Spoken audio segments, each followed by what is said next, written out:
Live at 5, this is 13 News Now. And we start with a check on the weather. Good evening, I'm David Allen. And I'm Janet Roach. Rain is falling in parts of the area right now. Let's get right to Jeff with the details. And we also have some fog around as well. This is a shot from the ocean front. Our DQ camera looking instead of toward the east, toward the water, looking toward the west. And you can see a lot of that fog and low cloudiness as the warm air is coming in over the cooler waters there of the ocean. It's creating that situation. Also reduced visibilities of a different kind just from heavy rain back here through parts of the metro area. Not quite to a lot of Virginia Beach just yet, or even Chesapeake for that matter, but it is starting to work its way in, as you can see, from the western suburbs back here into the metro area. Really heavy rain right now just off either south or west of us. You can see down here near Lynch's Corner, back down toward Turnpike Road, starting to let up a little bit around Sandy Cross Road and Trottville and some of the areas where the heaviest rain is now east of you.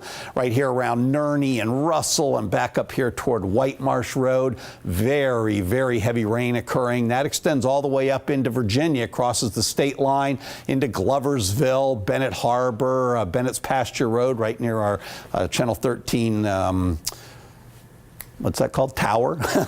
You can see there's some very heavy rain out there. Newport News starting to see some of that moisture come into your area as well. That'll overspread parts of the peninsula. 69 right now, southerly winds at 10 miles per hour. They've been gradually picking up, and they'll be getting even a little stronger late tonight and tomorrow. 60s for tomorrow.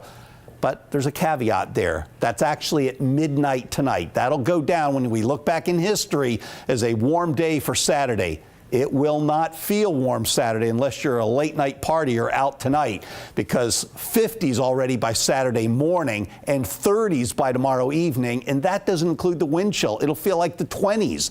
Very cold air on Sunday. Chance of precipitation, though. Notice how I didn't say chance of rain.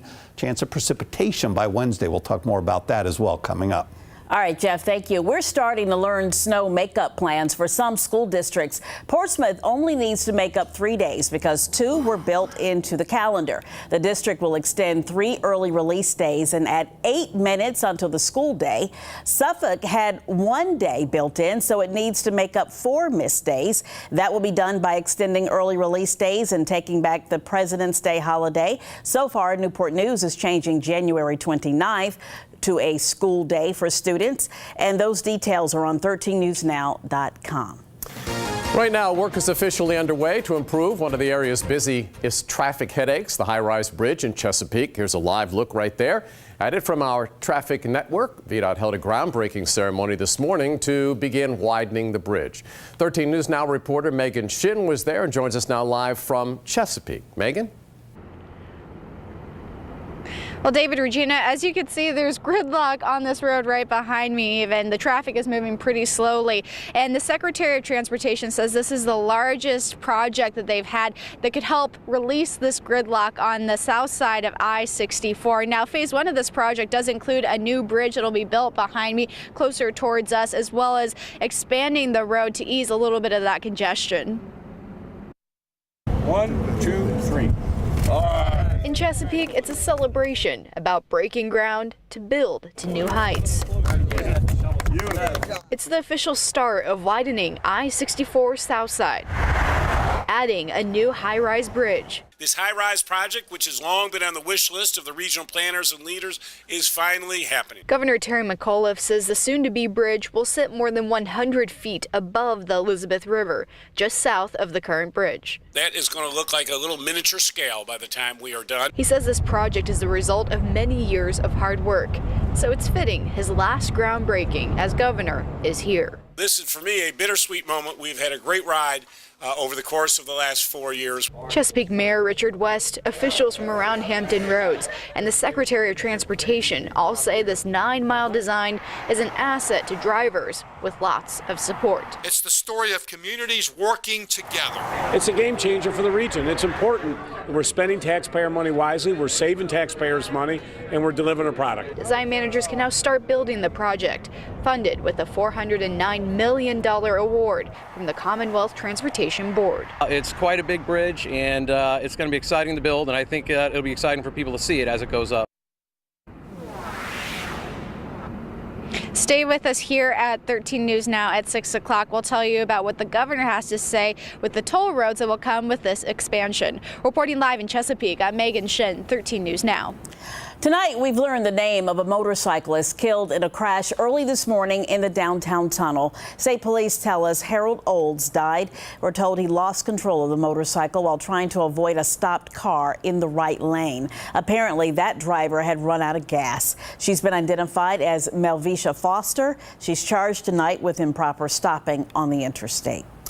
New information tonight in a death investigation in Virginia Beach. Police have arrested a man and identified the woman who died. This happened on Five Forks Road. Police tell us 73-year-old Richard Woltz was charged with second-degree murder. The victim has been identified as 75-year-old Marlene Woltz. Police say they were called to the home Monday for reports that one person had died and another man was critically injured. It is not clear if that man is the suspect.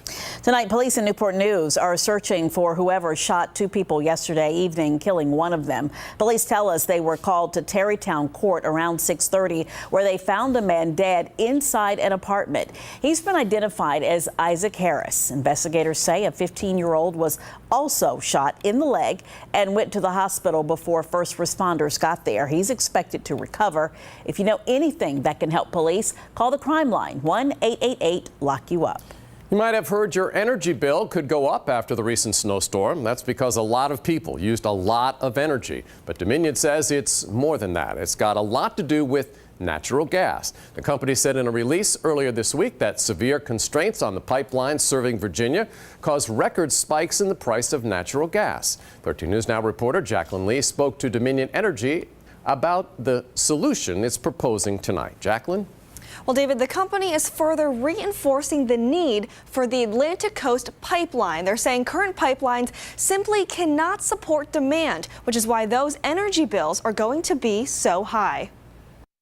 The snow may be gone, but Hampton Roads will feel its impacts for some time, specifically in the wallet. Those energy bills will go up. People were staying inside more and using a lot more electricity. Bonita Billingsley-Harris with Dominion Energy said energy prices didn't spike because of a shortage of natural gas, but rather a transportation issue. Our current pipelines are overtaxed. They're stretched thin. And when the weather gets really cold like this, we feel the impact. The prices go up. The Atlantic Coast Pipeline would transport natural gas, running 600 miles underground, starting in West Virginia, through Chesapeake and Suffolk, and into North Carolina. But there have been a lot of protests in the past fighting against it. Worried homeowners think it'll contaminate their water. Quan Baker, local organizer for the Chesapeake Climate Action Network, said the pipeline just isn't safe. All pipelines are known to leak. And the executive director of her organization said there are environmental threats, like 10 to 60 feet of mountaintops being removed from the Appalachian ridges. We understand there's strong feelings and we want to make sure everyone's voices are heard, but there are facts that support the need for the Atlantic Coast Pipeline, and the extreme cold weather that we've experienced and the record high prices of natural gas reinforce that. As for the current status of the Atlantic Coast Pipeline, Dominion Energy says they need several state and federal approvals, but they expect to begin construction in early spring. Live in studio, Jacqueline Lee, 13 News Now.